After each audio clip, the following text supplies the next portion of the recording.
Hi అండి, అందరూ ఎలా ఉన్నారు? బాగున్నారా? అయిపోయినాయి పనులన్నీ. ఏం టిఫిన్లు చేస్తారు? నేనైతే ఈరోజు గోబీ రైస్ చేస్తున్నాను. గోబీ రైస్ అంటే దాన్ని డీప్ ఫ్రై చేసి కలర్ వేసి పకోడీలాగా చేసి అలా కాదండి. సింపుల్గా ఈజీగా అందరికి అర్థమయ్యేలాగా ఈ రోజుల్లో డీప్ ఫ్రై అంటే ఎవరు ఇష్టపడట్లేదు కాబట్టి ఇలాగూ చేసుకోవచ్చు అని చూపిస్తున్నా. ఏమీ లేదండి, క్యాలీఫ్లవర్ చిన్న ముక్క తీసుకొని చిన్న చిన్న పీసెస్లా కట్ చేసుకొని స్టవ్ మీద నీళ్ళు పెట్టేసుకొని ఉప్పు పసుపు వేసి పొంగు రాగానే ఈ ముక్కలు వేసేసి ఈ ముక్కలు నీళ్ళు మరిగేటప్పుడు ముక్కలు వేసేసుకుందాం. పొంగు రాగానే వడగట్టేసుకుందాం. ఎక్కువ ఉడకనక్కర్లేదు, మళ్ళీ మెత్తగా అయిపోతుంది అనమాట. వడగట్టేసుకుని పక్కకు పెట్టేసుకుని రైస్ కూడా వండి పెట్టేసుకున్నా అండి. ఇప్పుడు స్టవ్ మీద వెడల్పు లాంటి గిన్నె పెట్టేసుకుని కొంచెం వెడల్పుగా ఉంటే మనం కలుపుకొని బాగుంటుంది కదా.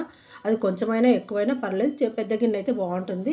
వెడల్పు గిన్నె పెట్టేసుకొని కాస్త మనకు సరిపడంత ఆయిల్ వేసి ఆయిల్ వేడెక్కిన తర్వాత కొద్దిగా ఇంగవ, మెంతి పొడి, పసుపు వేసేసుకొని ఉల్లిపాయ ముక్కలు, పచ్చిమిర్చి, నా దగ్గర స్వీట్ కార్న్ గింజలు ఉన్నాయండి, అవి కూడా వేసేసాను. అవి వేసి కొద్దిగా వేగిన తర్వాత కొంచెం ఉప్పు వేసుకుందామండి. ఉప్పు వేసేసుకుని కలిపేసుకొని అల్లం వెల్లిపాయ పేస్ట్ మీకు నచ్చితే వేసుకోండి, లేకపోతే లేదు. నేనైతే అల్లం వెల్లిపాయ పేస్ట్ కూడా కొద్దిగా వేసాను. ఇంకా వేరే మసాలా ఏమి ఉండదండి, కొంచెం జీలకర్ర పొడి, ధనియాల పొడి, అంతే. సింపుల్గా అయిపోతే టేస్ట్ బాగుంటుంది.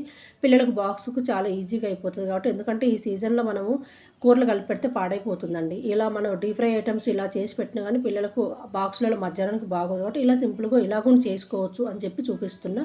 నచ్చిన వాళ్ళు ఎవరికైనా ఇంట్రెస్ట్ ఉంటే ట్రై చేస్తారు కదా అని. ఇప్పుడు ముందుగా ఉడకబెట్టుకున్న కాలీఫ్లవర్ ముక్కలు కూడా వేసేసుకొని నేను ఘాటు సరిపోతుందో లేదని కొంచెం కారం వేసేసి కొత్తిమీర అది వేసుకొని చక్కగా కలిపేసుకుందామండి. కలిపేసేసుకొని ఇప్పుడు ముందుగా వండి పెట్టుకున్న అన్నం మొత్తం పోసేసుకుందాం. పొడి పొడిగా వండి పెట్టుకున్నాం కదా, నార్మల్ రైస్ అండి, బాస్మతి రైస్ అయితే కాదు. మంచిగా వేసేసుకొని కొద్దిగా ఒక అర స్పూన్ ధనియాల పొడి, ఒక అర స్పూను జీలకర్ర పొడి. ధనియాల పొడి ఏంటంటే ఎల్లుల్లిపాయలు ధనియాలు వేయించి పెట్టుకొని కొట్టుకునేది, చెక్క లవంగాలు ఏమీ లేదు. ఇది జీలకర్ర కూడా అంతే, 2 ఎల్లుల్లిపాయలు వేసి కొంచెం జీలకర్ర మిక్సీ పట్టి పెట్టుకునే పొడే.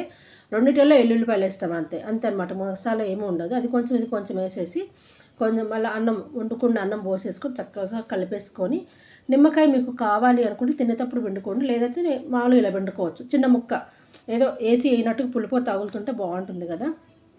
కమ్మటి మనకు గోబీ రైస్ కాదండి, క్యాలీఫ్లవర్ రైస్ రెడీ అయిపోయింది. అంటే గోబీ రైస్ అయితే మనకి ఏంటంటే పైన చికెన్ ముక్కల్లా కనిపిస్తుంది, కలర్ఫుల్గా ఉంటాయి, పిల్లలకు బాగుంటుందని ఇష్టంగా తింటారు అనుకుంటే ఇలాగుని బాగుంటుందండి. ఎందుకంటే అది కలర్ వేసి డీప్ ఫ్రై చేసి ఎండలకు కట్టి పంపిస్తే వాళ్ళకు పిల్లలు ఎలా తింటారో ఎప్పుడు తింటారో తెలియదు కదా. పిల్లలైనా పెద్దవాళ్ళని మంచిది కాదు కదండి.